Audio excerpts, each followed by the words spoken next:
Hola, para el doctor Jalilié. Siempre, bueno, yo soy oncólogo médico y siempre tenemos conflicto nosotros con las muestras, ¿eh? Porque muchas veces los patólogos nos dicen que la muestra es insuficiente como para analizar lo que le pedimos nosotros, que son lo que usted decía en el fondo, lo de las técnicas moleculares, básicamente el estudio de EGFR, LK y ahora último PL1, ¿no es cierto? Y probablemente en el futuro vamos a estar pidiéndole Next Generation o otras cosas. Entonces, ¿está estandarizado con qué aguja usar? Yo le pongo un ejemplo recientemente, y esto también es bien discutible también, un paciente que era PL1 positivo en una muestra por EBUS, ¿cierto? Que tuvimos que repetir la muestra porque era un paciente que ingresaba a un estudio clínico porque nos decían que era en el fondo un citológico lo que se toma de ahí. Bueno, finalmente tuvimos que tomar la muestra en otro territorio y la muestra no salió con un PL1 negativo. Y en el fondo lo que dice el patólogo es que lo más representativo es una muestra histológica. Entonces, ¿cómo hacer para optimizar la toma de muestra y si tiene que ser una aguja más gruesa? En el fondo es un poco esa la pregunta. ¿Se escucha? Bueno, en el tiempo eso ha ido cambiando. Al principio, cuando apareció el EBUS y no se tenía el concepto del estudio molecular, evidentemente se usaban las agujas más finas, que eran de 22 Gauss, que es las que hay más. Y a pesar de eso, la cantidad de muestra versus la TBNA estándar era más, pero aún así insuficiente para lo que vino después, que era el estudio molecular, como tú comentas. Aparecieron más agujas, como las que mostré. Por una cuestión de cantidad de muestra, estamos tratando de usar agujas con calibre más grande, 21. Con 21 somos capaces de tomar muestras, y como vieron en las diapositivas, cilindros que tienen material como para hacer estudio histológico. Entonces, al menos en la clínica, ya no estamos usando agujas 22 por lo mismo. Aunque el rendimiento diagnóstico, o sea, para decir si es positivo o negativo, con ambas dos se puede. Pero como estamos en esto de tener más muestra para el estudio molecular, y hemos visto que es insuficiente con la 22, descartamos las 22 y estamos usando todas 21. Entonces, eso es lo que estamos haciendo ahora. Ahora, yo creo que en otros centros probablemente están haciendo lo mismo.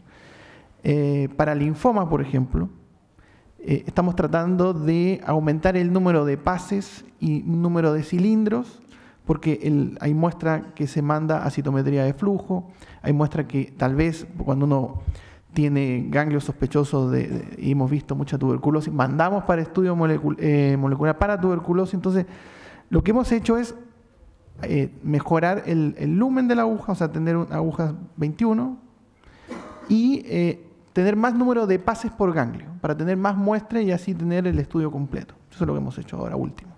Evidentemente antes no se hacía porque han cambiado las cosas en el tiempo y se están optimizando la cantidad de muestras y calidad de muestras. Doctor Rami Porta, quería preguntar yo ahora. En ese trabajo que mostró usted de los 160 BAMLA, ¿esos pacientes le hicieron antes EBUS? ¿O fueron directamente a BAMLA los pacientes? O sea, la pregunta es, ¿cuánto le agrega el BAMLA al EBUS? En esa serie hubo muy pocos EBUS porque nosotros tuvimos el EBUS desde hace solamente 3 años. Entonces, la mayoría de esos no tenían EBUS. Pero sí es cierto que algunos de las más recientes puede que lo hayan tenido. Siendo negativo, nosotros hacemos EBUS. De todas formas, ahora concertando con el servicio de neumología, probablemente en ese grupo de pacientes no se vaya a hacer EBUS porque es difícil equiparar lo que puede hacer un EBUS en ese sector de la población con cáncer de pulmón comparado con el beneficio del BAMLA, que hacemos una extirpación completa de los ganglios. Si hay algún N2 no hace falta hacer la restadificación y además tenemos una sensibilidad y un valor predictivo negativo que es muy superior al que se puede conseguir con el EBUS en ese grupo de pacientes en quienes el TAC y el PET no muestran enfermedad ganglionar mediastínica, pero tienen otros factores como es N1, tumor central o tumor grande. ¿Y qué ventaja le ve usted entonces al VAMLA versus una disección ganglionar sistemática por video, por ejemplo? La ventaja es que tienes información si hay N2 o N3, que también hay algunos N3 en esa serie de VAMLA, y puedes dar tratamiento de inducción que, como se ha comentado en varias ocasiones, tiene un cumplimiento mayor que si se da adyuvancia en aquellos pacientes en quienes el N2 se encuentra intraoperatoriamente en el momento de la resección. Además, en nuestro servicio favorece el acto quirúrgico de la lobectomía por batch, porque evitamos hacer la linfadenectomía en ese acto y vamos solamente a los de mediastino inferior, que son fácilmente resecables, y entonces nosotros le encontramos ventajas a hacerlo en dos tiempos diferentes. Ocasionalmente lo hacemos el mismo día, pero en casos muy especiales, avisando y pactándolo con los patólogos para que sepan que van a recibir unas muestras ganglionares abundantes y que tendrán que hacer pues, la intraoperatoria de todas ellas. Muy bien. Doctor Suárez. Tengo un montón de preguntas, así que si alguien más quiere preguntar, que pregunten primero. Considerando que la gran ventaja de la terapia neoadyuvante es el cumplimiento, y esto se estableció con quimioterapias de hace 15 años, no de hoy, ¿no estaremos equivocando el camino y insistiendo demasiado en que los pacientes N2 deben ir a inducción para después llevarlos a cirugía y seleccionando a una población? Porque algunos crecen y los perjudicamos, un tercio de los enfermos, ¿cierto? Un tercio de los enfermos, si hubieran sido operados, les habría ido mejor que haciéndole quimioinducción y creciendo. Y seleccionamos a 2/3 de ellos, que los sometemos a cirugía y después evaluamos el resultado de estos versus cómo nos iba con los otros. ¿No estaremos un poco enredados en esta planificación? Una pregunta, es para toda la mesa. Eso. Ya, partamos por esa pregunta. Es que, Claudio. bueno, parten en una lista de preguntas. Es muy buena la pregunta del doctor Suárez, obviamente, y claramente no hay una respuesta. Y acá el tema tiene que ver con la heterogeneidad de esta población, ¿cierto? Sí. Son pacientes que son complejos de manejar por sus patologías de base muchas veces. Ahora, el dato real y de estudio randomizado del metaanálisis que mostró Eric y que también mostré yo es que cuando van a quimioterapia de inducción hay un 14% de pacientes que progresan. O sea, son los pacientes que claramente no se beneficiaron de la inducción y que potencialmente se habrían beneficiado de la cirugía de entrada. Con radioquimioterapia es un 4%. Entonces no es un tercio, es un 4%. Así que un 96% ahí no progresó. Ahora, probablemente un N2 incidental, monoestación, sin extensión extracapsular, podría de entrada beneficiarse de cirugía. Pero eso no es la mayoría de los pacientes que ven, o por lo menos que veo yo. Entonces, probablemente aquí no haya un zapato que calce para todos los pacientes, sino que el comité multidisciplinario tiene que evaluar qué tratamiento de inducción es el ideal para cada uno. Y eso lo hace aún más complejo, porque no todos los comités funcionan iguales. Y no el mismo comité funciona igual todos los días. Así que es complejo el tema y lamentablemente no hay un estudio que defina una conclusión muy sólida. Sí, yo creo que no hay respuesta para eso. Se hizo una pregunta, esto en SSN hicieron una encuesta más o menos en Estados Unidos, cómo se manejan, y casi es mitad de mitad hacen adyuvancia. ¿Y eso de qué depende? Probablemente de cada equipo. Un poco el equipo quirúrgico, el training que tienen, si es más fuerte el equipo de radioterapia, probablemente ahí se inclina la balanza a hacer quimioradioterapia. Y la evaluación es casi, debiera ser un poco más personalizada, porque hay otras variables, como decíamos, también capacidad. Les toca a ustedes muy frecuentemente evaluar viejitos que no aguantarían una quimioradioterapia. No todos los pacientes califican tampoco para quimioradioterapia porque hay comorbilidades asociadas con ese tratamiento. De hecho, una de las ramas que mostrábamos en opciones era secuencial, que no es lo mejor, pero en pacientes muy dañados eventualmente uno puede hacer una inducción y después se completa con radioterapia. no hay una respuesta, creo, y probablemente estudios mejor diseñados, con lo que comentamos, mejor etapificación, marcadores, etcétera, vamos a poder tal vez tener un poco más de certeza en lo que estamos haciendo en esta incerteza que probablemente trabajamos.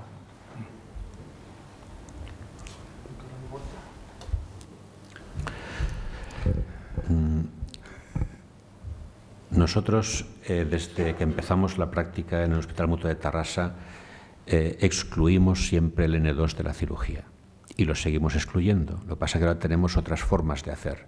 Antes solamente teníamos la mediastinoscopia, no había evidencia fuerte sobre la capacidad de la inducción de mejorar la supervivencia de estos pacientes y esos pacientes iban a quimiorradioterapia definitiva. Cuando empezaron a aparecer los primeros trabajos de inducción, nosotros nos apuntamos a la inducción.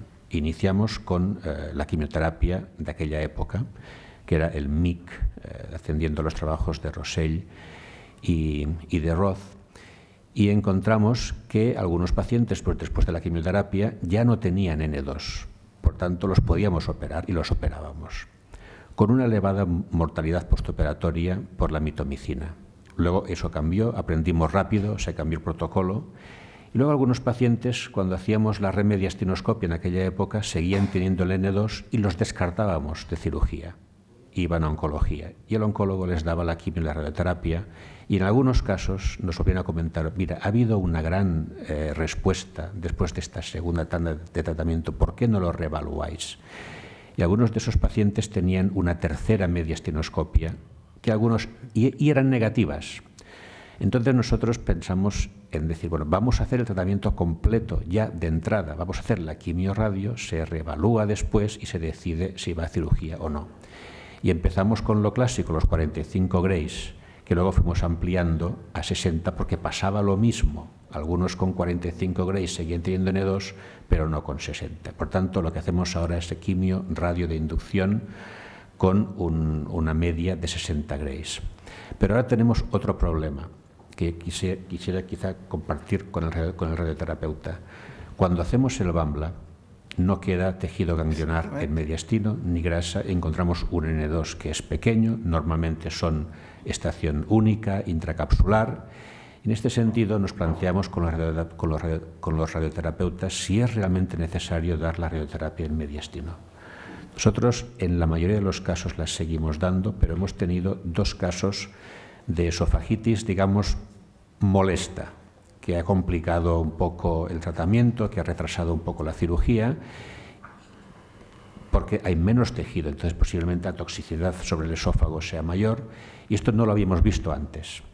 Por lo tanto, es quizá en estos casos en los que se ha hecho un downstaging quirúrgico por la linfadenectomía transcervical, no sea necesario hacer el doble tratamiento local con la radioterapia y la cirugía, pero que siga siendo importante la quimioterapia, porque la quimioterapia a lo que va no es a curar la enfermedad local, sino a controlar las micrometástasis que se supone que estos pacientes con N2 tienen, porque a la vista de los resultados del seguimiento es por donde fallan los tratamientos en estos casos, por las metástasis. Considerando que no fallan muy diferentes los que tienen quimioterapia adyuvante de los que tienen neoadyuvante, si uno toma toda la población y no la población seleccionada, y la falla es similar, y tú le estás haciendo un downstaging quirúrgico, ¿no se parece eso mucho, vaciarle el mediastino primero, a darle una vuelta y sacarle el lóbulo por video, que ya viene a ser una operación menor cuando tiene un BAMLA arriba? Sí, posiblemente sí. ¿Sí? De todas formas, yo creo que hay alguna ventaja en dar la quimioterapia antes, que es el mayor cumplimiento. Quizá el cumplimiento será parejo con la lobectomía por VATS. Esto está demostrado, que hay menos complicaciones, no se retrasa tanto la adyuvancia, quizá haya menos y quizá podamos dar adyuvancia con mayor cumplimiento del protocolo de tratamiento. Y luego también da comprobar la sensibilidad in vivo de lo que pasa. A algunos pacientes se les da la inducción y tienen progresión de enfermedad. Sí. No es lo más frecuente, pero puede pasar. Entonces, el garantizar, el dar el plan terapéutico completo y el ver la sensibilidad in vivo, pues quizás sean también algunas pequeñas ventajas sobre la adyuvancia. ¿Puedo hacer la última pregunta y no Sí, molesto la más? última, sí. Sí, ya, la última. Yo, de verdad, cuando uno revisa el SPA2 con ojos de cirujano o revisa el protocolo americano con ojos de cirujano, la conclusión, mirando las curvas, es que lo mejor que uno puede hacerle a esos enfermos, de los grupos que están comparados ahí nada más, es quimioinducción, lobectomía y radio. Si uno tiene que ofrecerle una cirugía de neumonectomía, tiene que sacarlo de la línea, porque eso va a hacer que los números finales puedan ser malos, salvo que opere bien, como Vedder o como los grupos que reportan los mismos resultados con neumonectomía, que son aislados. Pero para los que somos normales, todas las ramas que tienen lobectomía son mejores que las ramas que no tienen cirugía, en Estados Unidos o en Europa. Era como para que no quedara la impresión de que alguna vez pudiera no haber cirugía en los pacientes N2. Nada más, gracias. Gracias por la no pregunta. Dr. Braid. I guess the question I had, so certainly in Toronto, our standard is to consider surgery for patients who have single-station N2 involvement of disease. My concern about your comment, Dr. Remy Porta, is the purpose of the lymphadenectomy. So I could understand for patients who have microscopic involvement of nodes that a lymphadenectomy could be considered an oncologic procedure. If we have one involved node microscopically on EBUS or mediastinoscopy, I also consider the radiotherapy to the mediastinum to be adjuvant in the sense, or neoadjuvant in the sense that there may be microscopic metastatic disease in other lymph nodes, so therefore your chance of clearance and chance of multiple nodes being involved might be lower. The worry I have is, how do you differentiate between, based on scans alone and biopsies, between microscopic involvement of one lymph node in the mediastinum and other lymph nodes that are grossly involved? And do you consider a lymphadenectomy to be an oncologic procedure for patients with gross nodes compared to patients where you have no risk of extranodal extension? In my mind, it's very difficult to differentiate between those two scenarios preoperatively and select your patients appropriately. But I'd be interested in your comments on that. Comentarios. Yo creo que son dos situaciones I think that these are two different cuando hay situations. enfermedad ganglionar evidente, con ganglios grandes en la TAC o que capten mucho en la PET, nosotros haríamos la confirmación histológica, posiblemente con EBUS, pero no lo excluiríamos de entrada de la cirugía. Observaríamos la respuesta al tratamiento de inducción. Hemos visto que el volumen tumoral no siempre es predictivo de respuesta y hay grandes masas mediastínicas que desaparecen con el tratamiento. Entonces nosotros lo que haríamos es tomar la decisión quirúrgica en el momento de la reestadificación, que posiblemente se haría con un re-EBUS, y si fuera negativo, entonces haríamos la mediastinoscopia de reestadificación. Y si no hubiera enfermedad ganglionar, entonces nosotros operaríamos a ese paciente. El punto de inflexión, el punto clave, es la persistencia de N2 después de la inducción. En nuestra experiencia con estos casos, hemos visto que cuando hacíamos más frecuentemente la remediastinoscopia, había algunos casos que eran falsamente negativos. Iban a cirugía. Y había otros que eran realmente negativos y que también iban a cirugía y que luego sabíamos que eran realmente negativos por la linfadenectomía. Es decir, que ahí hay un estudio comparativo no intencionado. Se operaba algún paciente con N2 residual. ¿Okay? Y para nuestra sorpresa, ese N2 residual, que obligatoriamente tenía que ser mínimo, tenía una supervivencia muy pobre en nuestra experiencia. También es cierto que en la experiencia del Hospital Universitario de Amberes, en Bélgica, que es muy parecida a la nuestra, ese subgrupo de pacientes con remediastinoscopia falsamente negativa tenían una supervivencia intermedia entre los tumores YP-N0 y los YC-N2, pero no en nuestras manos. Por tanto, al menos en nuestro contexto, la persistencia de N2 tras inducción tiene mal pronóstico y la cirugía no aporta nada a lo que ofrece la quimiorradio definitiva cuando no hay downstaging del N2. Gracias. Una pregunta al doctor Jalilié.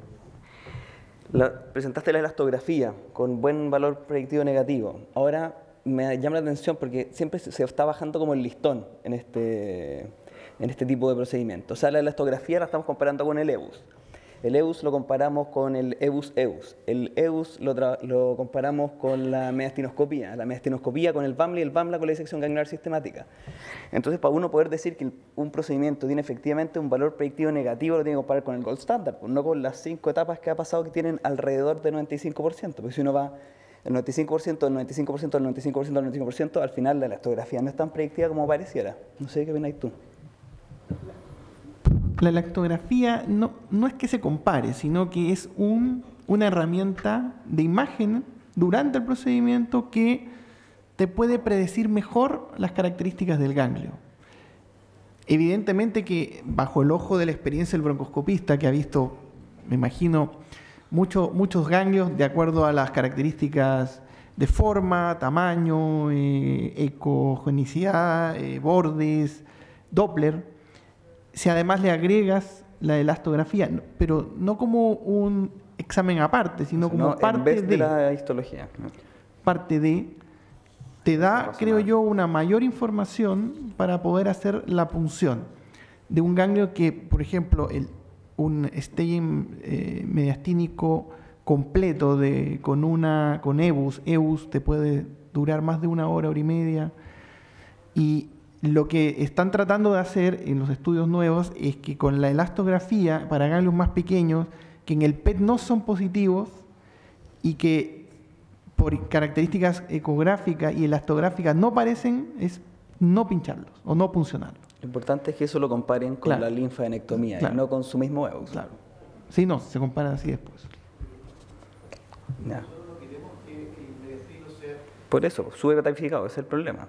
Pero ya lo explico. Si tú te dejas llevar por el elastograma y no evalúas el mediastino, no lo puedes comparar con una disección como la que hace una mediastinoscopía. O sea, nos paramos súper lejos en la manera de evaluar el mediastino. Para eso me quedo con la doctora, que no le hace nada, no le hace ni un hoyo, no le da fiebre, nada. Po. Pero tomar una decisión con elastografía sola no, es una herramienta más. No, con biopsia. Es una herramienta más. No estoy diciendo que yo veo que este ganglio es mixto, no lo voy a pinchar. No, depende. No, si ves que es bueno, lo pincháis igual. Y después un día me presentas 150 enfermos que tú hiciste así y que la correlación entre lo que se veía en el color y lo que se veía en la biopsia era cierto, creo yo. Así lo hacemos los demás. En una frase, doctor, solo quiero que me conteste una pregunta. ¿De qué depende? Porque cuando uno opera pacientes que han venido irradiados de distintas formas, los hilios después de inducción son diferentes. O sea, algunos son más fáciles, otros son más difíciles, independiente del tiempo. O sea, hay pacientes que cuando están irradiados de cierta forma, que yo todavía no he logrado entender cuál, uno los ve incluso pasado el tiempo de la radioterapia y son fáciles de operar. Y hay otros pacientes que vienen irradiados de tal forma en la que es tremendamente complejo operarlo igual aunque uno esté en el periodo de tiempo. ¿De qué depende eso? Depende del plan, de los equipos, porque hay harto marketing siempre en radioterapia, el mejor equipo está acá, el otro mejor equipo está acá. ¿Qué es lo que más importa para eso de esto? Es muy buena la pregunta. Yo creo que tiene varias respuestas.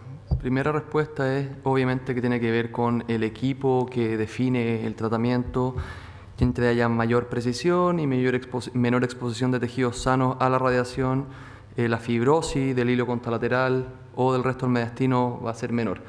Y al día de hoy, mi consideración en cáncer de pulmón es que tiene que ser con imagen guiada diaria, ya esto lo aprendí en Toronto, o sea, un escáner previo a cada sesión. Y eso hace que los márgenes de radiación bajen mucho y la exposición a los tejidos sanos a radiación baje mucho. Y lo segundo, y que es probablemente lo más obvio para el cirujano, es el timing a la cirugía. Hay un periodo de ventana donde están todos estos efectos agudos y subagudos de la radiación donde todavía la fibrosis no se manifiesta. Si uno pasa ese periodo de ventana, que habitualmente son las 8 semanas, viene la fibrosis y ahí el hilio se endurece bastante.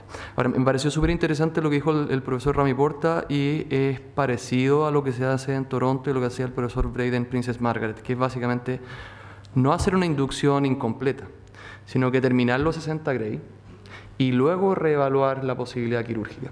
Porque el parar el tratamiento a los 45 Gray y evaluar conlleva parar el tratamiento de radioquimioterapia y muchos de esos pacientes o algunos de esos pacientes, y perdóneme doctor Suárez, no van finalmente a cirugía. Por lo tanto, si yo hago un split, como se le llamaba antiguamente la radiación pierde su potencial efecto terapéutico. Entonces, creo que la secuencia actual, teniendo en cuenta que la radiación ciertamente es menos tóxica ahora de lo que era hace 10 años atrás, es terminar el tratamiento completo, que son 60 Gray, y ahí evaluar la posibilidad quirúrgica. El hacerlo entre medio lo dificulta mucho. De toxicidad vamos a hablar a continuación. Vamos al café y en 20 minutos nos juntamos para hablar de eso mismo. Muchas gracias.